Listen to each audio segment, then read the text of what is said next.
రాజధాని ఇది ఎఫెక్ట్ బాగా ఉందండి. అదొకటి. ఇక్కడ టీడీపీ ఈసారి శ్రవణ్ కుమార్ గారు 30,000 25 నుంచి 30,000 మెజారిటీతో గెలవబోతున్నారు అండి. ఇంకో విషయం వచ్చేటప్పటికి ల్యాండ్ టైటిలింగ్ యాక్ట్ కూడా తీసుకురావడం జరిగింది. దానిపైన చాలా మార్పు కనపడుతుంది, జనంలో బాగా మార్పు కనపడుతుంది. ల్యాండ్ టైటిలింగ్ యాక్ట్ కూడా ఏది లేదు లేదండి. అది దానివల్ల జనం చాలా సఫర్ అవుతారని చెప్పి వాళ్ళకి అర్థమైపోతుంది. దానివల్ల చాలా గవర్నమెంట్కి చాలా నష్టం జరిగిపోతుంది రేపు. అది వచ్చేటప్పటికి ఆ రాష్ట్రం డెవలప్ అవ్వాలి అని చెప్పి అనుకుంటే ఏ ప్రభుత్వం రావాలి? రాష్ట్రం డెవలప్ అవ్వాలంటే చంద్రబాబు నాయుడు గవర్నమెంట్ రావాలి, రాష్ట్రం బాగుపడుద్ది అండి.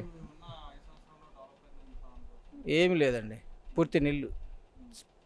మా వ్యాపారాలు కూడా పోయినాయి అతని వల్ల. రోజు 40-50 వేలు అమ్మేది 10,000 కూడా అమ్మట్లేదు, అలాంటి పరిస్థితి. అందిన సంక్షేమ పథకాలు ఎందుకు ఉపయోగం ఏముందండి? నాకు వెహికల్ ఉంది, 10,000 ఇస్తున్నాడు. Labour tax పెంచేశాడు. 4,500 కట్టేవాళ్ళు అంతకుముందు ట్యాక్స్, ఇప్పుడు 6,500 7,000 కడుతున్నాం ట్యాక్స్. మళ్ళీ దాంట్లో సంవత్సరానికి ఒకసారి లేబర్ ట్యాక్స్ అంటాడు, మళ్ళీ 1,500 రూపాయలు ఎక్స్ట్రా కట్టించుకుంటున్నాడు. ఒక 3 నెలలకు ఒకసారి 2,000 చిల్లర కడుతున్నాం. ఇంకా ఆయన 10,000 ఇచ్చి ఉపయోగం ఏముంది? ఎన్ని పథకాలు ఇచ్చినా ఉపయోగం ఉంది? కరెంటు బిల్లు ఉంది, అప్పుడు 2,000 వచ్చేది కరెంటు బిల్లు, ఇప్పుడు 8,000 10,000 వస్తుంది కరెంటు బిల్లు. 8,000 వస్తుంది కరెంటు బిల్లు. ఇంటికి 1,000-1,200 వచ్చేది, వాళ్ళ 4,000 వచ్చింది నాకు. ఇక లాస్ట్కి వెళ్తున్నాంగా అని వాయించినట్టు ఉంది మాకు ఈ నెలలో. పరిస్థితి అలా ఉంది. నేను కరెంటు బిల్లుగా 15,000 కడుతున్నా, షాపుకి కానీ దేనికన్నా కానీ. 4,000తో అయిపోయేది కరెంటు బిల్లు, అలాంటిది వాళ్ళ 9,000 10,000 కడుతున్నా. అది పరిస్థితి అలా ఉంది. మార్పు అనేది కంపల్సరీ జరుగుతుందండి ఇక్కడ. మాకు డెవలప్మెంట్కి చంద్రబాబు నాయుడు గారు వస్తే మంచిదని అనుకుంటున్నాం మేము. మా నియోజకవర్గం అయితే చాలా బ్యాడ్ అన్న.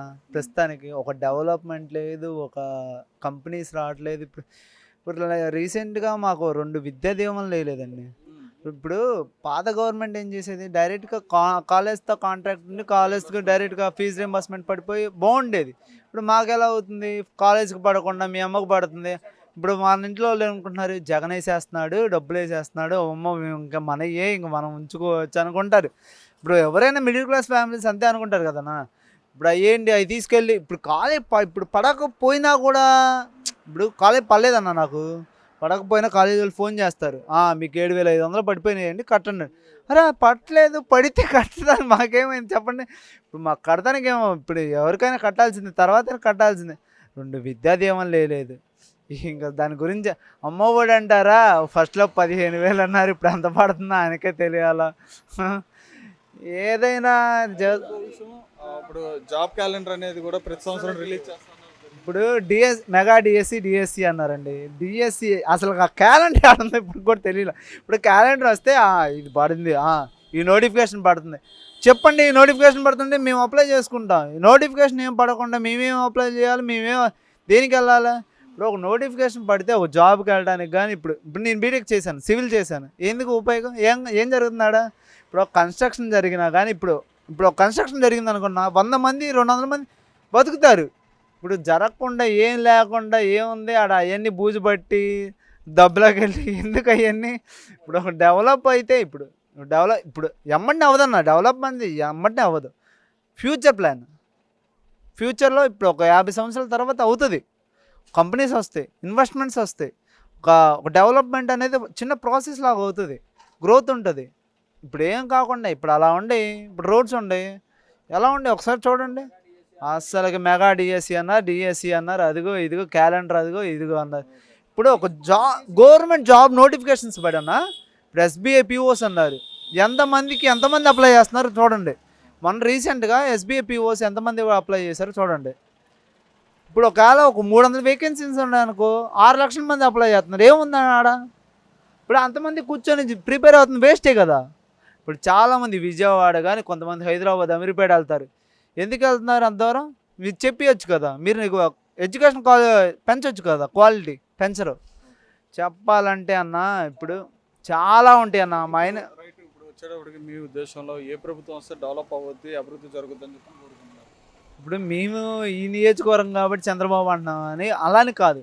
ఇప్పుడు రాష్ట్రం చెప్తున్నా చూడన్నా, ఇప్పుడు ఇస్తాడన్న, మనీ ఇస్తాడు. ఏంది ఆటో వాళ్ళకి 10,000 కానీ, లేకపోతే మహిళలకు కానీ అంతమందికి చాలామంది ఇస్తున్నాడు, కాదంటలేదు. కానీ డెవలప్మెంట్ ఏది, ఎక్కడ, ఎలా ఉంది? డెవలప్మెంట్ చూపిండి. ఎన్ని కంపెనీస్ వచ్చింది చూపింది. ఇన్ఫోసిస్ టీసీఎస్ అవన్నీ చూపిండి అన్న. కంపెనీలు చూపించారనుకోండి, ఇప్పుడు మాకు డబ్బులు వద్దు, మీరు కంపెనీలు తెచ్చండి, లేకపోతే జాబులు ఇప్పిండి, మాకు ఎందుకు డబ్బులు, ఉపాధి కల్పిండి. మేమే చెబుతున్నాం కదన్న, ఉపాధి కల్పించారనుకో, ఒక డెవలప్మెంట్ ఉందనుకో, మేము హాయిగా జాబ్కి వెళ్ళి ఏదో ఒకటి చేసి మేము సంపాదించుకోగలం. నువ్వు అసలు ఇవ్వాల్సిన అవసరం ఏముందన్న? అది ఇప్పుడు మద్యపానం మీద మీ ఉద్దేశం? మద్యపానం అంటే అన్న గట్టిగా మద్యపానం నిషేధిస్తానన్నాడు అన్న. ఫస్ట్లో ఏమన్నారు, 2019 ఎలక్షన్స్ ముందు మద్యపానం పూర్తి నిషేధన అన్నారా లేదా? ఇంకా నిషేధన అనుకున్నాం. ఏది, ఎక్కడ, ఏది? ఆంధ్ర గోల్డ్, 9 హార్సెస్ అయ్యా తెచ్చేది 9 హార్సెస్, ఏంద్రా క్యాపిటల్, చాలా 3 క్యాపిటల్సా, 7 హార్సెస్, 9 హార్సెస్ లేదు, 7 హార్సెస్ కాదు, 9 horses. Oh my God, brand దెబ్బకి లిటరల్గా బ్రిటిష్ ఎంపైర్ అన్నావు. పర్టికులర్గా బ్రిటిష్ నుంచి వస్తుంది మనకి. మన బ్రిటిషర్స్ కోయిని తీసుకెళ్ళినారని వాళ్ళు బ్రిటిష్ ఎంపైర్ పెట్టారు. బ్రిటిష్ ఎంపైర్ మారులేస్తున్నా. ఏదైనా మైండ్ పోతుంది. జనాలు తాగడం మీరే అసలు ఫస్ట్ మద్యపాన నిషేధం అన్నారు, తీసే అన్న. దాని గురించి జనాలు పాపం ఏదో కూలో ఏదో చేస్తారు, వాళ్ళకి ఒక 500 వస్తాయి. ఇప్పుడేంది, అప్పట్లో 120 రూపాయలు క్వార్టర్, యాక్చువల్ 120, గట్టిగా చెప్తే 90 రూపాయలు. ఇప్పుడు అంతా 200, 150. వాడు ఆ 200 ఆడ పెడితే ఇంట్లోకి ఏమి ఇస్తాడు, లేకపోతే వాడు బతకడానికి ఏముంటాయి? ఇప్పుడు ఇంకో విషయం, ల్యాండ్ టైటిలింగ్ యాక్ట్ అనేది కూడా అదన్నావు మైండ్ పోయింది వాడు. ఇప్పుడు నేను చెప్పాలా ల్యాండ్ టైటిలింగ్ దాని గురించి చెప్పాలంటే, ఇప్పుడు వాళ్ళ దగ్గర ఉండేదన్న మన స్థలాలు మన దగ్గర ఉండాలి, కానీ వాళ్ళ దగ్గర ఉండేది ఏంది? ఇప్పుడు మన దగ్గర ఉందనుకో, ఇప్పుడు ఏమైనా కష్టం వచ్చినా నష్టం వచ్చినా ఏదో తాకట్టు పెట్టుకొని లోన్లో ఏదో ఒకటి తీసుకోవచ్చు. వాళ్ళ దగ్గర ల్యాండ్ రైటింగ్, ఇప్పుడు మన స్థలాలు ఇప్పుడు కొన్ని ఒకవేళ మనం రిజిస్ట్రేషన్ ఆడికి వెళ్ళిపోయింది, గవర్నమెంట్కి వెళ్ళిపోయింది. ఇప్పుడు మన దగ్గర ఏముంటుంది? ల్యాండ్ టైటిలింగ్ నిజం చెప్పాలంటే చంద్రబాబు ప్రభుత్వం కానీ వస్తే ల్యాండ్ టైటిలింగ్ మాత్రం ఖచ్చితంగా తీసేస్తారు. నిజంగా ఇప్పుడు ప్రజలు చాలా ఇబ్బంది పడతారన్న. ఇప్పుడు ఈ చంద్రబాబు నాయుడు కానీ ఇప్పుడు జగన్మోహన్ రెడ్డి గారిని కానీ గెలిచారంటే ల్యాండ్ టైటిలింగ్ వల్ల ఇప్పుడు వాళ్ళ పార్టీ వాళ్ళే చాలా ఇబ్బంది పడతారు. ఇప్పుడు అందరిని ఉద్దేశం చెప్పి వాళ్ళే కాదు, ఇప్పుడు అందరూ ఇబ్బంది పడతారు. ఇప్పుడు నేను రిజిస్ట్రేషన్ చేసుకోలేదన్న ల్యాండ్ టైటిలింగ్, నాకు ఒకవేళ ప్లేస్ ఉందనుకో, ల్యాండ్ టైటిలింగ్ చేసుకోలేదు, నేను ఏదో పనిలో పడ్డాను, అప్పుడు ఎవరికి వెళ్ళిద్ది ల్యాండ్? వాళ్ళకి వెళ్ళిపోయింది. అప్పుడు ఏం చేస్తారు? ఇప్పుడు ఒకవేళ ఇప్పుడు నీకు హాస్పిటల్కి వెళ్ళావన్నా, నీకు చావు బతుకు స్థితిలో ఉన్నావు, నువ్వు ఏదో ఒకటి చేయాలా, డబ్బులు కావాలా, ఆ స్థలం పెట్టుకొని ఆ పొలం పెట్టుకొని ఏదో ఒకటి బ్యాంకులో లోన్ ఇస్తామో ఏదో ఒకటి చేస్తారు. అప్పుడు వాడు నీకు ఏదో కాపాడవచ్చు. ఇప్పుడు ఏం చేస్తాడు? ఎవడిస్తాడు? రూపాయి బిల్ల ఇవుడు. అది సంగతి. ల్యాండ్ టైటిలింగ్ కానీ పెట్టాడంటే నిజాన్ని చెప్తున్నాను, రాజధానే కాదు, మనకు విజయనగరం నుంచి వైజాగ్ నుంచి ఎక్కడ చివరి అనంతపూర్ కడప ఎక్కడికైనా ఎవడైనా బాధపడాల్సిందే.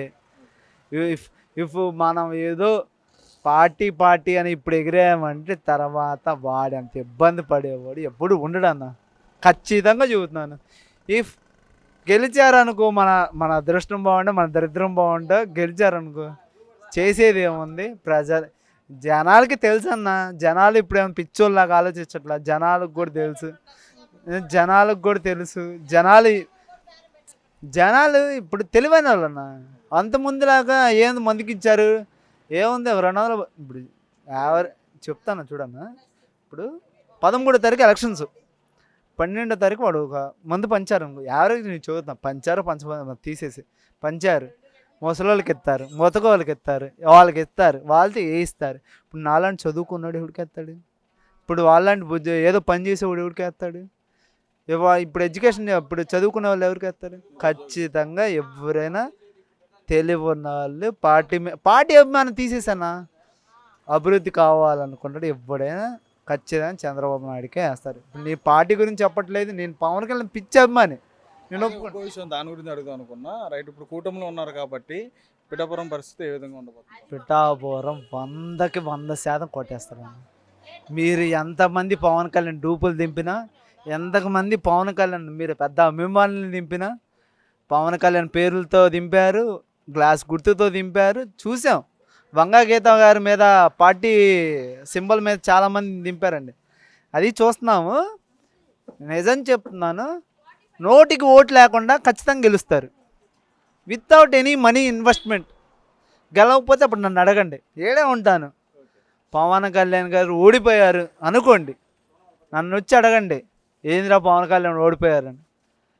ఇఫ్ పవన్ కళ్యాణ్ గారిని ఓడిపోతే రాజకీయంలో ఇంత నేను నా లైఫ్లో ఇక చూడనేమో అనిపిస్తుంది. అంత నిజాయితీపరుడు, అంత ఆయన సొంత డబ్బులు. ఇప్పుడు మొన్న 110 కోట్లు ఇప్పుడు మనం నామినేషన్ వేసినప్పుడు ఎంత ఉంది, ఎంత అని మనం ట్యాక్సెస్ ఎంత పే చేస్తామని ఉంటుంది కదా, ప్రాపర్ ఎంత ఉంటుందని చెప్పాం కదండి. 60 కోట్లు జనాల కోసం ఎవడైనా సొంత డబ్బు తీసుకుని ఖర్చు పెట్టేవాడు నాకు ఒకటి చూపిండి. ఖచ్చితంగా చెప్తున్నాను, పవన్ కళ్యాణ్ అంత సొంత డబ్బులు ఖర్చు పెట్టి నేను ఎవరిని చూడలేదు, చూడను కూడా. కౌలు రైతులకు ఎవరు ఇచ్చారన్న? ఇప్పుడు దాకా 2 ఇప్పుడు వైఎస్ఆర్ ఉన్నారు, జగన్మోహన్ రెడ్డి గారు ఉన్నారు, చంద్రబాబు నాయుడు గారు ఉన్నారు, అందరు ఉన్నారు. ఎవరైనా కౌలు రైతులకు ఇచ్చారా ఉన్న ఒక్కళ్ళు చెప్పండి చాలు. ఇప్పుడు దాకా ఎవరు వాళ్ళ సొంత చేబుల్లోంచి తీసుకొని చెప్పిన వాళ్ళు నా నిజం చెబుతాను, ఓటు కూడా వేయడం అనవసరం అన్న. చెబితే పవన్ కళ్యాణ్ 100కి 100% గెలుస్తారన్న, నాకు నమ్మకం.